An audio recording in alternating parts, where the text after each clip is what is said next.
Boa tarde. Hoje em destaque o mês de prevenção da violência. Decorreu durante o mês de abril, assinalado com outdoor, uma faixa no edifício da Câmara Municipal, e culminou com um conjunto de ações que envolveu crianças em idade escolar, utentes de instituições sociais e uma jornada que se pretende sempre de sensibilização e envolvimento da comunidade na problemática da violência infantil e juvenil. Repetindo-nos, como é sabido, as crianças e os jovens são uma preocupação das sociedades porque elas são também a garantia do futuro das nações. A Declaração dos seus Direitos foi adotada unanimemente pelas Nações Unidas em 1989 e ratificada por Portugal em 1990.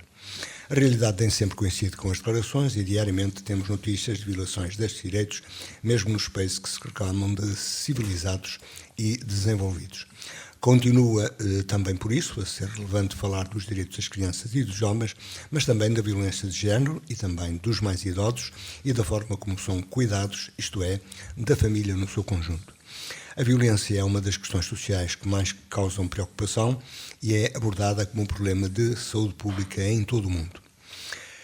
A estes juntam-se os casos de violência na escola, bullying e violência no namoro também sobre os mais idosos e, ultimamente, um novo tipo de violência, a violência online, designada de cibercrimes, expressos nas designações de cyberbullying e também cyberstalking e o discurso de ódio online.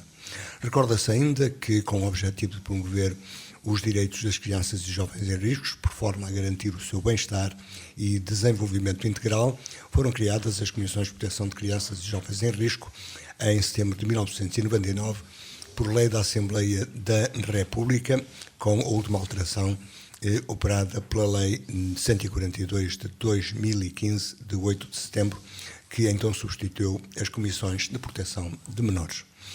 O relatório atual da APAV, Associação Portuguesa de Apoio à Vítima, uma IPSS de nível nacional e relativo ao ano 2024, refere que entre todos os crimes e outras situações de violência que chegaram ao conhecimento dos vários serviços de proximidade, o crime de violência doméstica continua a ser o mais prevalente, representando 76% do total, seguindo-se os crimes sexuais contra crianças e jovens, 6,4%, e ofensas à integridade física, 2,7%. Durante 2004, ainda de acordo com o relatório, a APAV apoiou diretamente 16.630 pessoas, sendo que 2.537 foram atendimentos que significam o acompanhamento em diligências processuais. O total foi de 5.747 atendimentos, uma média de 45 por dia. Em 2024, atendeu por semana uma média de 177 mulheres adultas, 66 crianças e jovens, 36 homens adultos e 33 pessoas idosas. O relatório da Comissão Nacional das Comissões de Proteção de Crianças e Jovens em Risco é, como se sabe, publicado no próximo mês de julho, como vem sendo habitual. Em Vir do Minho existe uma das 310 comissões de proteção de crianças e jovens do país, que envolve várias entidades locais, nomeadamente o município, saúde, escola, IPSS, GNR e outras, e que durante o mês de abril promove o mês de prevenção da violência em articulação com o município e entidades envolvidas neste domínio, que este ano encerrou com a terceira Caminhada Azul, a realização de um laço azul humano em frente aos Passos do Concelho, com a participação das crianças e jovens do agrupamento de escolas Vieira de Araújo, da creche Santa Cecília da Misericórdia de Vieira do Minho, do projeto Jovens ao Leme 7G e utentes do Centro de Convivência de Santa Marta, Roças e da Misericórdia de Vieira do Minho e nas escolas básicas de Roças e Guilhofrei e Centro Escolar do Cávado. Por isso, o destaque de falar daqui de hoje, para o mês da prevenção da violência, que pretende também fazer análise deste conceito de violência sobre as crianças e jovens e também os mais velhos, os novos conceitos e como se previne o papel, como se previne e o papel das CPCJs, os meios disponíveis, como atuam, como se articulam e atualizando e discutindo a situação no Conselho. Por efeito, convidamos e temos em estúdio Elsa Ribeiro, vereador e vice-presidente da Câmara de Vieira do Minho, e Carlos Alberto Gonçalves, que é o presidente da Comissão de Proteção de Crianças e Jovens em Risco do Conselho. Boa tarde a ambos, obrigado por terem vindo. Primeiro, este dado colhido deste relatório da APAV. Entre 2020 e 2024 foram sinalizados mais, o aumento destes casos sinalizados foi de perto de 60%. Estamos a viver num país de violência? Antes de mais, boa tarde a todos os que nos ouvem. Uma boa tarde também à professora Elsa, nossa vice-presidente, e ao Zé Luís. É evidente que, como sempre dizemos, qualquer, por um que seja, o caso já era muito. Agora, obtivemos alguns resultados que nos indicam que houve esse aumento de violência. Isto, segundo os dados, como mencionou aí, da APAV. Não, nós... lembrar que 2 dos anos, 2020 a 2022, foi ainda o tempo da pandemia. E aí todos estamos certos que houve um aumento da problemática da violência, os problemas, o facto das crianças e das famílias se encontrarem mais fechadas, levou também ao aparecimento desse maior número de irritação, de tensões no relacionamento. Em relação dentro das famílias. Neste momento não é, e segundo os dados que nós, do Conselho, não é isso que acontece, antes pelo contrário, do ano passado para este ano, portanto de 24 para 25, nós estamos a notar que há uma acalmia, não há tantos casos e com a gravidade que apareciam. Mas isso não pode ser momentâneo e é como digo, bastava um para nos preocupar. O certo é que cada vez nós estamos a encontrar novos problemas, estamos a verificar que com a utilização das redes sociais, com as novas tecnologias, também vão aparecendo outros problemas que não existiam até aqui e as famílias também se deparam com esses problemas, não é só o caso da CPCJ, também internamente, no seio das famílias também se vai discutindo essa utilização das novas tecnologias e também faz parte da aprendizagem e todas as atividades que vamos programando serão sempre nesse sentido, serão no sentido de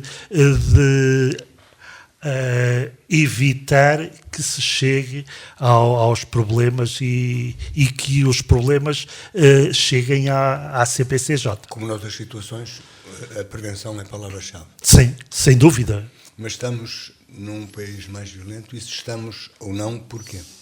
Antes de mais, bom dia a todos, bom dia ao professor Carlos, o presidente da CPCJ, ao Zé Luís, e obrigado pelo convite da Rádio Alpar para estar presente. E, acima de tudo, também, hoje comemoramos o Dia da Mãe, um bom dia a todas as mães, que são importantíssimas para todas as famílias, as mães de coração, as mães biológicas, porque, efetivamente, vivemos numa sociedade, e ainda bem... E as avós? É o que eu estou a dizer, as avós são mães duas vezes. Sempre ouvi dizer que os pais educam, os avós adoçam. Por isso, parabéns a todas as mulheres as mães, e também nós sabemos que há pais também que desempenham este duplo papel, por isso muitos parabéns a todos e acima de tudo que valorizemos sempre as nossas mães. Eu ainda tenho a sorte de ter a minha mãe viva, por isso que seja um dia muito bem vivido por todas elas que bem o merecem. Estamos mais violentos e se estamos ou não, porquê? É assim, não considero que estejamos mais violentos, considero que esporadicamente existem mais formas de violência, o que podem ter consequências também muito dramáticas. Claro que na sociedade onde vivemos há uma mediatização de muitas destas formas de violência que nós somos confrontados quase em tempo real com os seus acontecimentos. E tivemos acontecimentos, por exemplo, ainda há 15 dias em Braga, com um estudante que foi barbaramente morto à facada.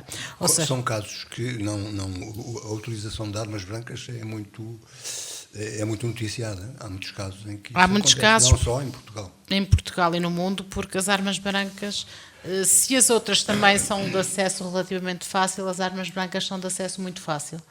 E, efetivamente, podem causar a morte das pessoas se afetar determinadas zonas do nosso organismo. Claro que aqui nós sabemos que, tal como disse o professor Carlos, as redes sociais atualmente tem coisas muito boas, mas também tem coisas menos boas, inclusive dá quase para formarem gangues e esses gangues divulgarem muitas vezes ações que são ações muito lesivas para as pessoas, são também veículos através do qual são exercidos bullying. O bullying deixou de ser na escola o gordo, o magro, caixa de óculos, para ser grandes insultos em termos de redes sociais. Muitas vezes não são visíveis porque através de um WhatsApp ou de uma outra rede social podem ser insultados. Há também a manipulação de imagens, ou seja, o tirar uma fotografia num contexto e depois manipular essa imagem, e essa imagem depois ser usada em redes de pedofilia, em redes ligadas à parte sexual. Ou seja, temos aqui uma panóplia de acesso muito fácil a muita gente, com aplicações muitas vezes gratuitas, onde tudo isso pode ser levado a fenómenos de violência. Também falamos em crise, falamos na pandemia, falamos no receber de muitos migrantes, com culturas diferentes, com religiões diferentes. Ou seja, o desafio desta nossa sociedade, da escola e da sociedade em geral, é um desafio muito grande. Se estamos numa sociedade mais violenta, não considero que seja uma sociedade tão mais violenta, mas temos fenómenos de violência que temos que estancar antes que tenhamos uma sociedade extremamente violenta. Nós sabemos, por exemplo, com o Covid, as nossas crianças se tornaram muito menos sociais, muito mais agressivas, e tudo isso poderá ter, se não for sanado, se não for diluído no tempo, poderá ter consequências muito, muito graves. E nós sabemos, por exemplo, pode haver um planeamento de um crime envolvendo redes sociais, adquirido materiais para fazer muitas vezes bombas ou outros artefactos para esse mesmo crime, com uma facilidade muito, muito grande, coisa que no passado não existia com essa facilidade.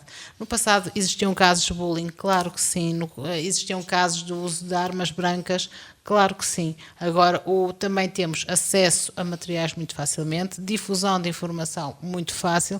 É muito fácil aos nossos jovens, de repente numa rede social, encontrarem-se num dado local para fazerem uma determinada ação, coisa que no passado era muito mais difícil, e temos que dar resposta a este fenómeno social, no fundo, de criação de gangues, de ajustes de contas entre gangues, e tudo isso são formas de violência. Mas aqui onde é que entra a prevenção?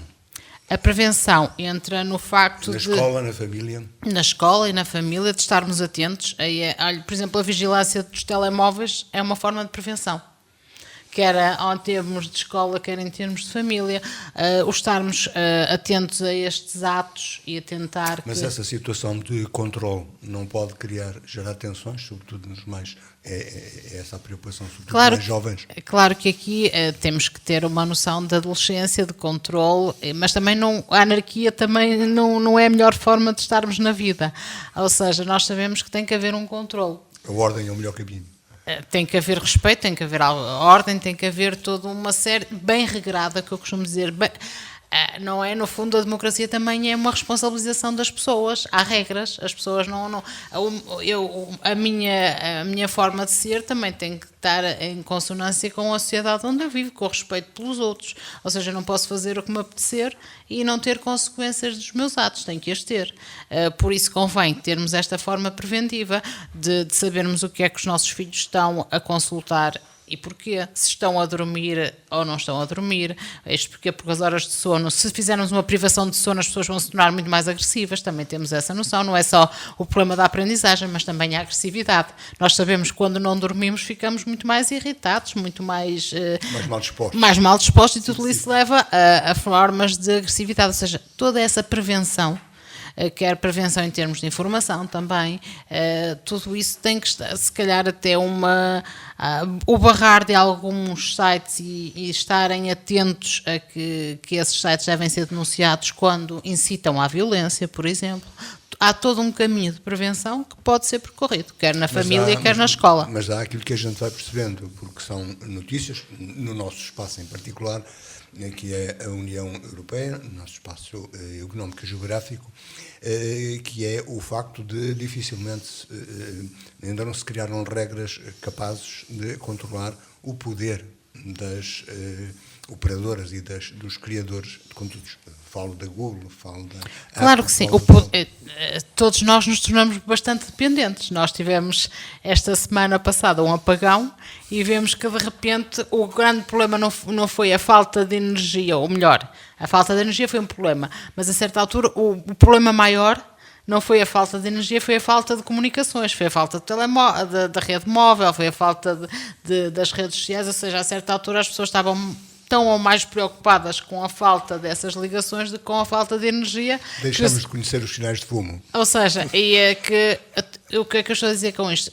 Notou-se aí uma dependência extrema que nós temos destas mesmas redes sociais. Basicamente quase ao mesmo nível que temos as necessidades alimentares, que são primárias e orgânicas e biológicas, ou seja, e aí eu acho que nesse dia todos nós vamos refletir sobre a importância que tem aquele pequeno aparelho nas nossas vidas.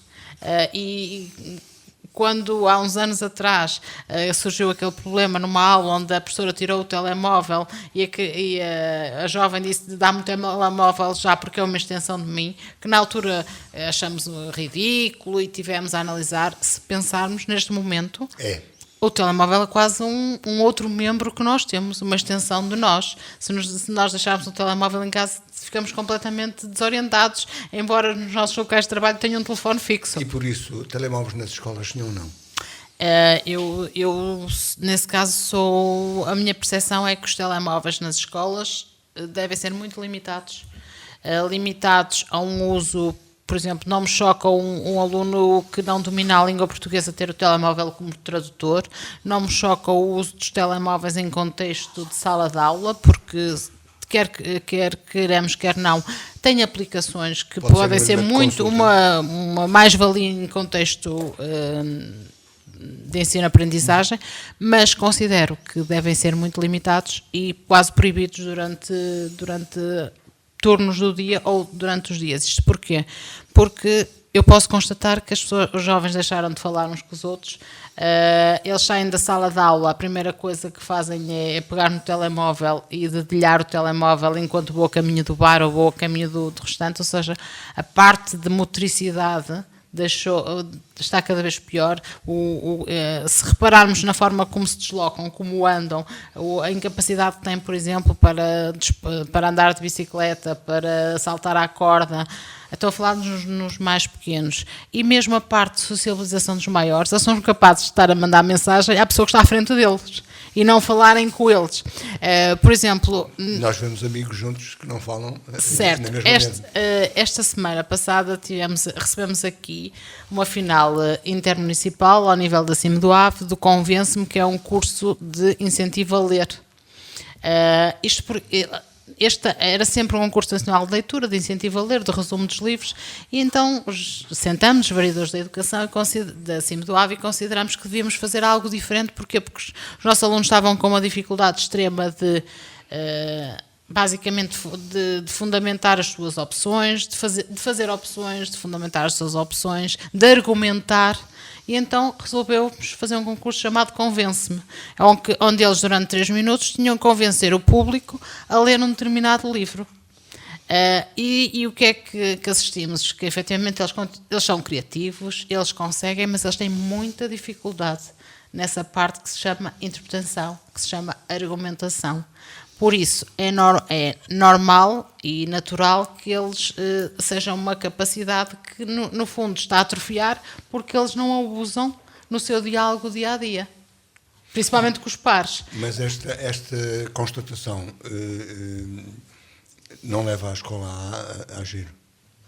Sim, e julgo que todas as escolas, aliás, a escola, a família também. Aliás, no início deste ano letivo houve uma recomendação por parte do Ministério e depois as escolas, com a sua autonomia, têm esse poder de decisão e de poder indicar quais são as horas de utilização e também os níveis etários, porque não podemos regrar todos da mesma forma. Nós sabemos que em termos legislativos, legalmente, até aos 12, 13 anos, não são permitidas redes sociais ou o uso de redes sociais às crianças. No entanto, sabemos que isso não é bem assim na realidade. Daí também o ser importante trabalhar as famílias nesta responsabilidade e neste sentido do bom uso e do uso regrado das novas tecnologias, especialmente das redes sociais. Porque as redes sociais... Como já foi dito, o que acontece é que quer os pais, quer a escola, esse controle não pode ser, como se diz, diretivo, tem de ser discreto. Carlos, desculpa interromper-me. Quando saiu esta diretiva da parte do Ministério da Educação de limitar o uso dos telemóveis, aqui houve reunião do Conselho Geral do Agrupamento de Escolas. Nesse Conselho Geral estão representados pais, estão representados professores, estão representados parceiros, nomeadamente a parte da saúde, da GNR, mas também estão representados os alunos do ensino secundário.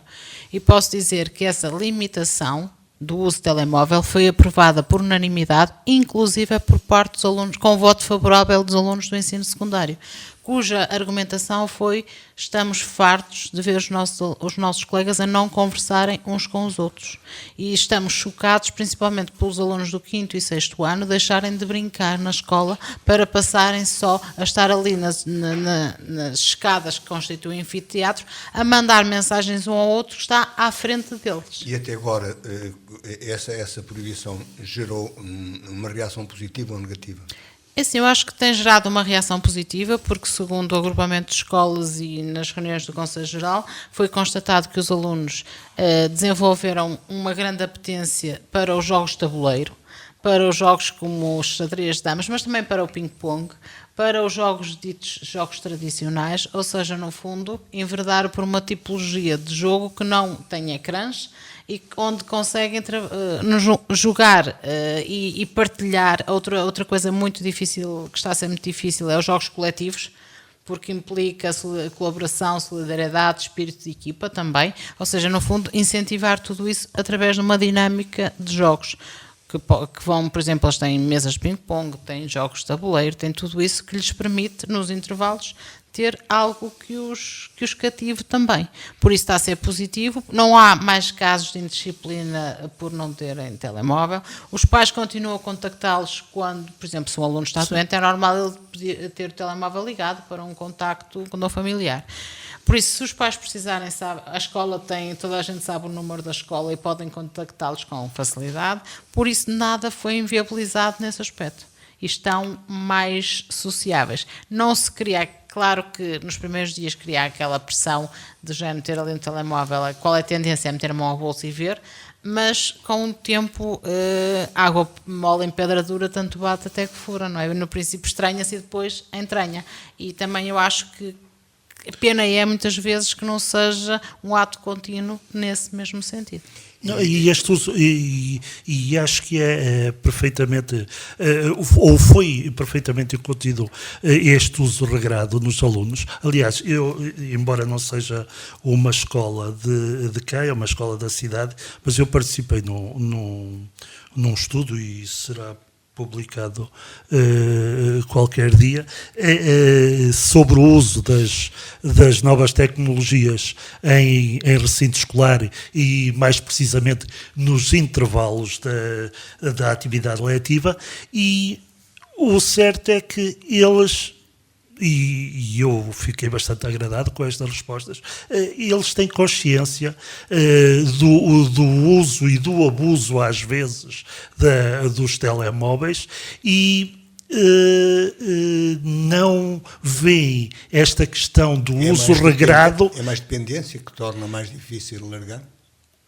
Sim, o mal e o erro é quando há aquilo que adição se chama. mesmo. Exatamente. E aí teremos Tal que comportamento aditivo. teremos que tratar como qualquer outro comportamento aditivo, e sabemos que há casos desses. E esses casos terão que ser trabalhados e terão que ser tratados de uma forma especial. Agora, quando falamos da generalidade dos nossos alunos, eu acho que eles aceitam perfeitamente que se lhe incutem essas regras, e que haja regras de uso, do bom uso, quer do telemóvel, quer das novas tecnologias. E isso terá que ser um trabalho da escola, terá que ser um trabalho da família também.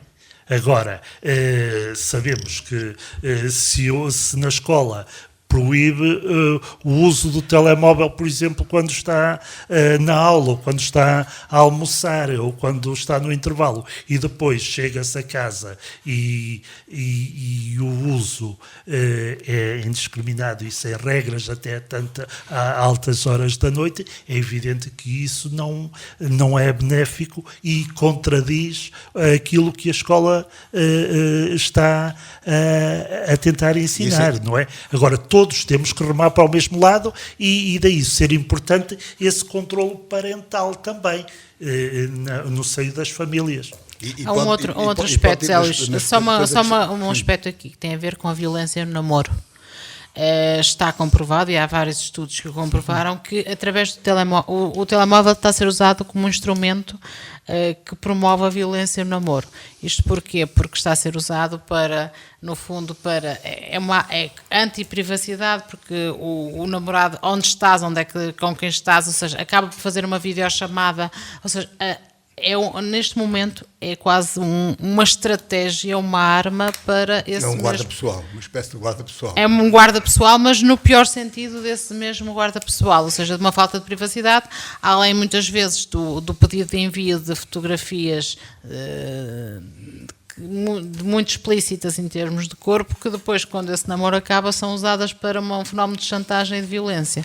Ou seja, que é um crime, e é bom não esquecer, é um crime. É que é um crime, mas muitas vezes a pessoa cede à chantagem e vai cedendo para que essa fotografia não seja publicitada, não seja do conhecimento dos pais, ou seja, esse é um dos problemas que as comissões, assim como a PAV, refere. Exatamente, ou seja, estamos aqui perante um povo, um iceberg, que muitas vezes só conhecemos mesmo a ponta do iceberg, mas há muito enterrado sobre esse mesmo problema. Mas o que estão a relatar de que essa proposta feita nas escolas em particular para o controle da utilização do smartphone significa que os jovens estão a aceitar ou estão a perceber que aquilo não é só poder, aquilo é solidão também, pode ser solidão, uma solidão acompanhada por uma máquina. Eu acho que os jovens no geral são muito críticos e têm uma percepção melhor do que muitas vezes pensamos que eles tenham.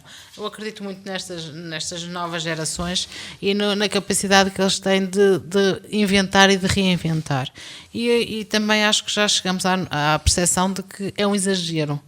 E como exagero há que reverter. É um exagero o uso do telemóvel que está a fazer com que eles falem com alguém do outro lado do mundo, mas que não falem com a pessoa que está ao lado, que percam a noção de família, porque os almoços e os jantares e as reuniões de família transformaram-se em 4 pessoas sentadas à mesa, cada um com o seu telemóvel, onde não se fala de família, não se fala de assuntos familiares, e as pessoas estão a ter cada vez mais essa percepção de que é um exagero, há que reverter estas mesmas situações, mesmo os mais novos.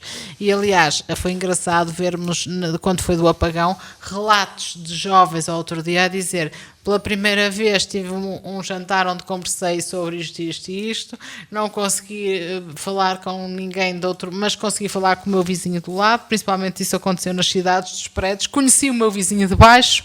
Ou seja, basicamente parece que estávamos a viver numa cápsula que de repente partiu e tivemos que sobreviver. Mas essa é a aparência das coisas, é que de facto parece uma cápsula e parece que cada um está no seu espaço, está sozinho, mesmo acompanhado. Exatamente. Por isso essa parte de solidão, acredito que através de um telemóvel se consiga contactar com pessoas e ver pessoas, tem uma parte muito positiva. Eu reencontrei amigos que já não via há muito tempo. Em termos de acesso à informação, é fantástico. Temos é que o saber usar. Essencialmente é isso, é o saber usar. Como a informática em geral, não é? Sim, sim. Como a inteligência artificial, que estamos agora também a ser confrontados confrontados com fenómenos de inteligência artificial, ou diferenciarmos o que é uma notícia falsa e o que é uma notícia verdadeira, ou seja, temos que estar aptos para tudo isso. No entanto, só na escola. há especializações nas famosas fake news, nas notícias falsas. Claro que sim. Bem, é preciso também criar resistências a isso, portanto, capacidade de e observar. pensamento crítico e saber que nem tudo aquilo que nos aparece à frente, no ecrã, é verdade. Nós temos que, e tudo aquilo que nos dizem, nós devemos validá-lo. E acho que aqui passa pela escola. E a família não tem aí um papel também? Também. Mas a escola pode dar ferramentas para isso. A família será sempre um complemento. A família complementa a escola e a escola complementa a família, não tenhamos dúvidas. E começando pelos mais novos, nós vemos depois os próprios a chamar, a alertar os pais, os filhos, alertam, tendo esse conhecimento, também conseguem alertar para determinadas falhas que às vezes põe, nomeadamente as imagens, a exposição dos filhos, o contar o dia-a-dia que leva a outras a exploração do ora, a quem tiver maldade a poder atuar, não é? E isso tem que ser apreendido e tem que ser pensado que nós temos os meios que nos permitem estar em contacto e online, mas também não há necessidade de estarmos efetivamente online as 24 horas do dia, não é? Aí, como tudo, tem de haver regras. Eu acho que, como tudo, tem que haver regras, tem que haver bom senso. E tem que haver vigilância, como existe no consumo de álcool, como existe no consumo de tabaco, de substâncias psicoativas, tem que haver regras e tem que haver uma vigilância. E nada melhor, se uma família funcionar bem, nada melhor que no seio da família, juntamente com a escola, tal como disse muito bem o professor Carlos, haver esta sinergia de esforços no sentido de o resultado final ser o melhor e o mais positivo para todos nós. E tem existido? Tem existido? É assim, tem existido. Por exemplo, nós, ao nível do município, temos uma equipa multidisciplinar educativa que faz que trabalha o aluno mais problemático, mas no seio da família. Ou seja, por isso tem existido esta combinação, porque temos a percepção que se tratarmos o jovem, mas não tratarmos a família, depois isto não tem um resultado tão bom como se tratássemos o jovem na integração na família e na escola.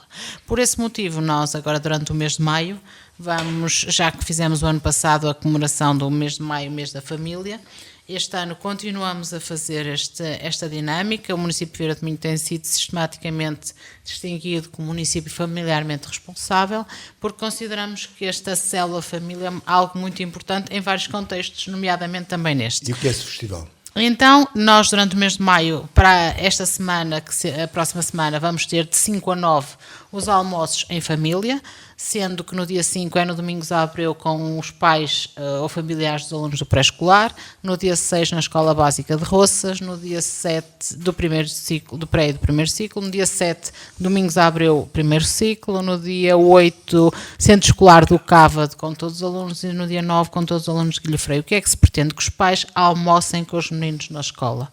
Ou seja, mais uma vez...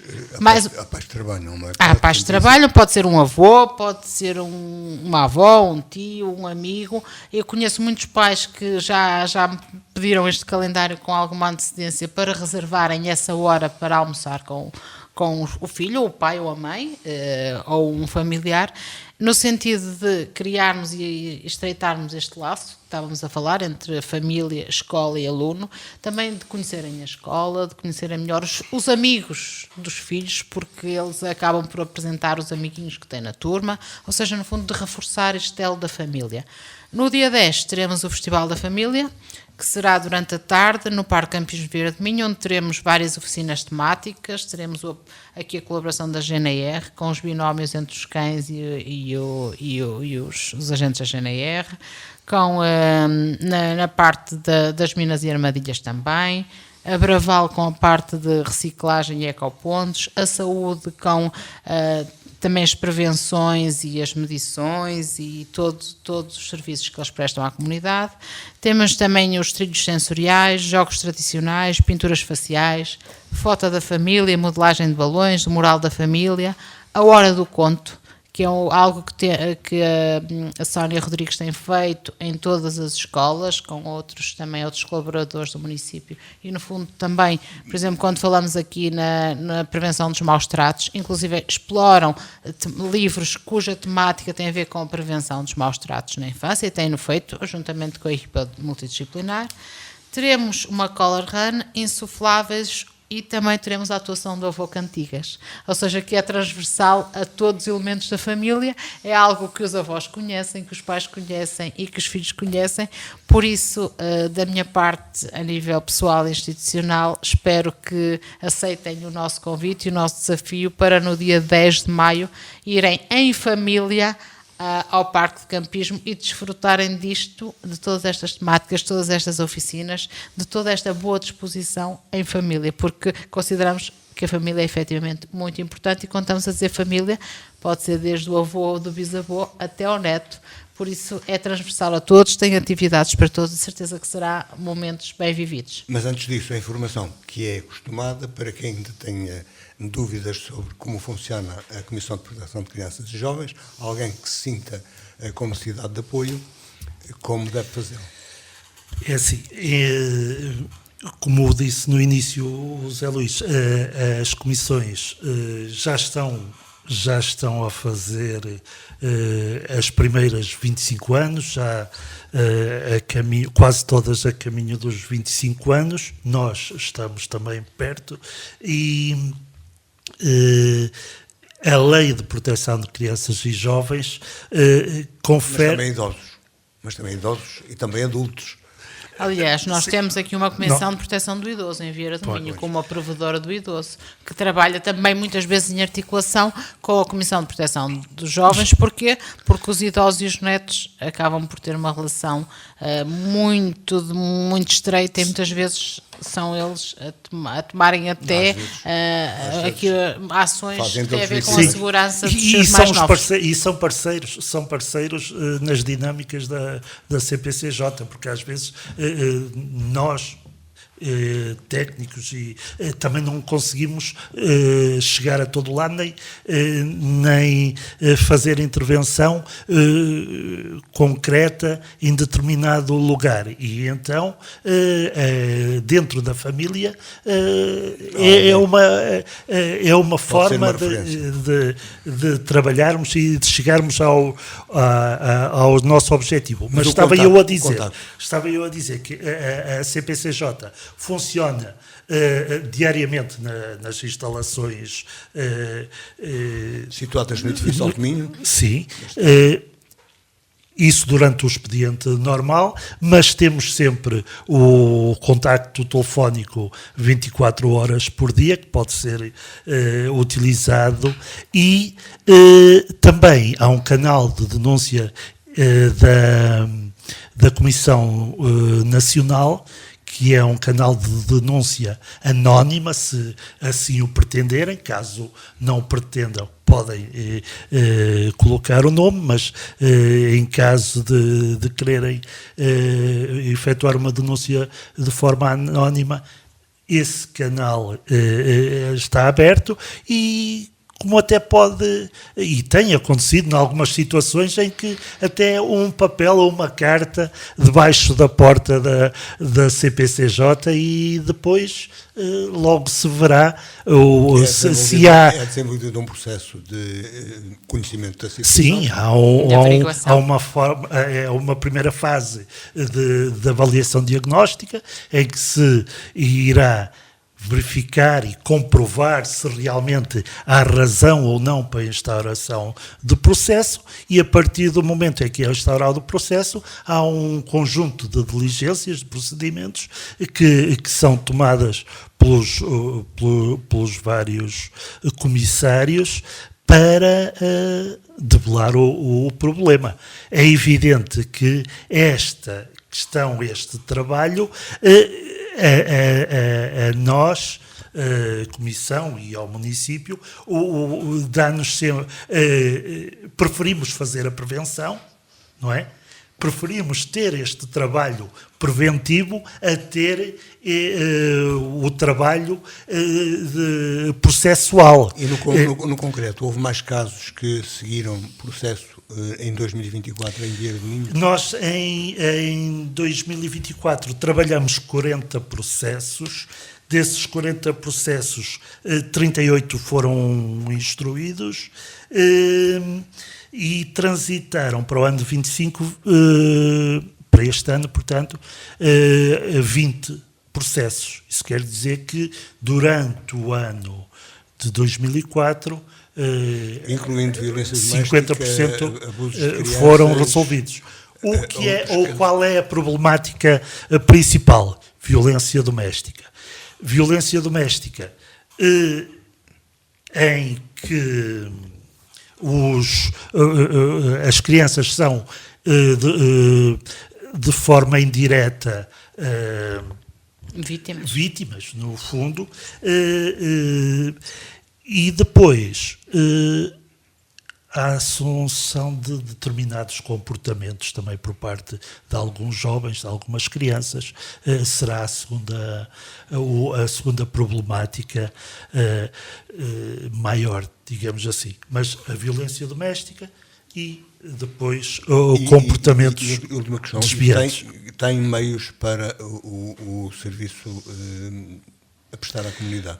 Sim, dentro daquilo que a legislação nos confere, dentro das competências dadas ou conferidas pela legislação, nós, CPCJ, temos tudo aquilo que à mão, digamos assim, de que nos possamos socorrer. O financiamento é só do município? O financiamento é do município, em colaboração com a Comissão Nacional, mas que podemos dizer que é residual. O que vem da Comissão Nacional será residual para o dia-a-dia, para a logística. E esse problema não tem diminuído a capacidade de resposta?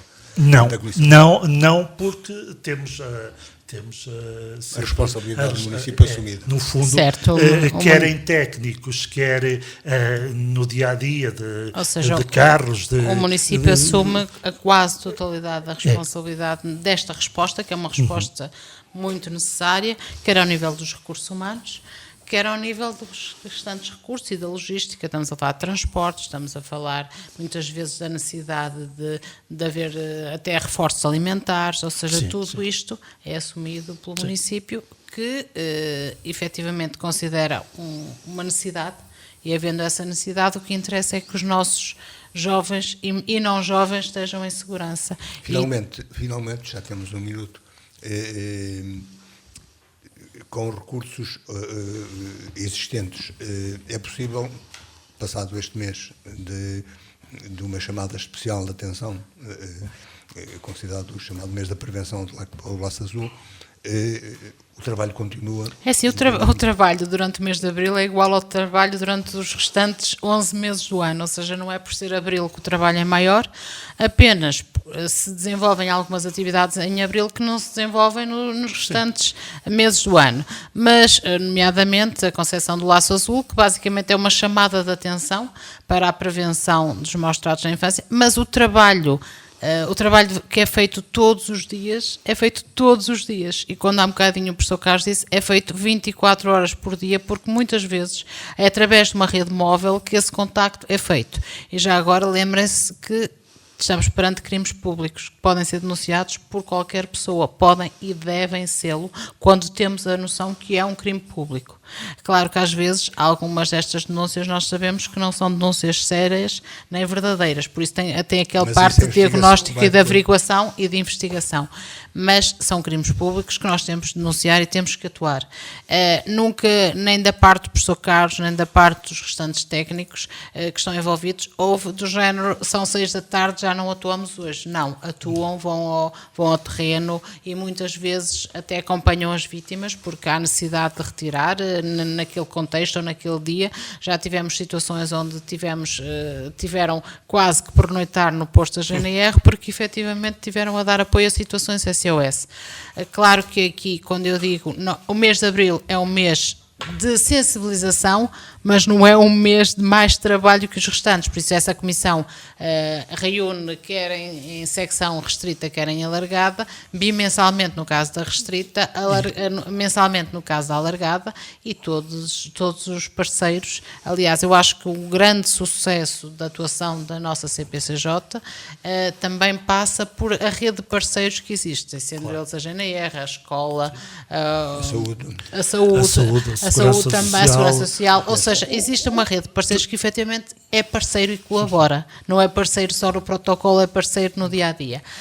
Claro que aqui o município desempenha um papel preponderante porque assegura todos estes meios de forma a que efetivamente haja uma resposta no território que seja uma resposta eficaz. Também desde há uns meses esta parte temos no nosso território uma equipa que atua no sentido de dar apoio às vítimas de violência doméstica, nomeadamente ao nível psicológico, onde são atendidas as pessoas, muitas vezes até no seu domicílio, para assegurarmos uma privacidade maior e que esta resposta é cada vez mais atual e vamos tentando que seja mais eficaz. Qual seria o ideal? Seria chegarmos aqui e dizermos não temos casos de violência doméstica, não temos casos de abusos, está tudo a funcionar lindamente. Pena é que assim não seja, mas como assim não é, temos que nós desenvolver todas as estratégias para sanarmos os que existem.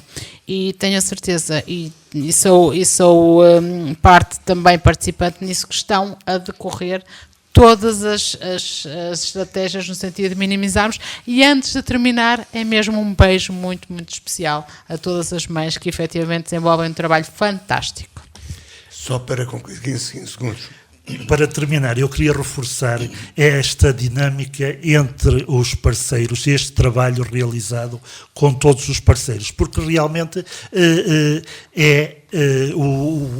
o trabalho de todos que resulta depois nesta prevenção e o que se tem vindo a verificar é que todos contribuem dentro das suas possibilidades. Quando algum parceiro não tem, ou tem alguma dificuldade, ou tem algum problema, o outro tenta resolvê-lo, e este trabalho em conjunto, que eu agradeço como Presidente da CPCJ, que eu agradeço a todos os parceiros que compõem a CPCJ, é o resultado depois desse trabalho efetivo. É evidente que todas as atividades que nós vamos resolvendo e desenvolvendo ao longo quer do mês de abril, quer de todo o ano, é sempre com este intuito de prevenir prevenir, mesmo Em que não haja, palavras-chave. no dia em que não houver nenhum processo, nós vamos continuar a fazer o trabalho De de prevenção. prevenção. Só que um aspecto muito importante tem a ver com sigilo. Muitas vezes, ou seja, é uma comissão que, pela parte que trabalha e que o desenvolve, é obrigada a um dever de sigilo e ética.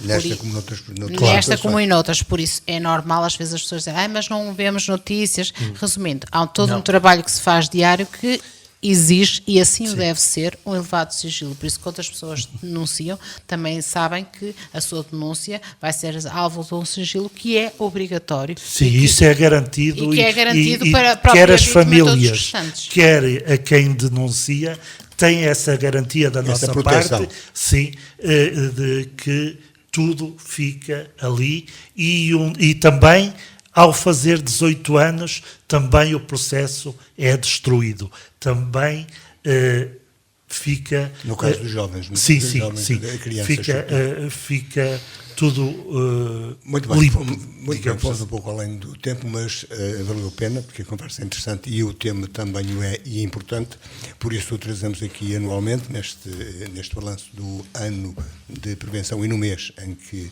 é feito um conjunto de atividades especiais, agradecendo mais uma vez a presença do Presidente da Comissão de Proteção de Crianças e Jovens de Vieira do Minho, Carlos Alberto Gonçalves, e também da Vereadora de Pelouro e Vice-Presidente Elsa Ribeiro.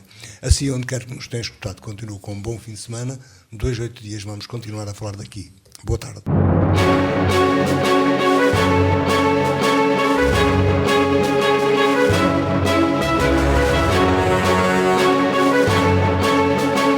Falar daqui, a região em foco.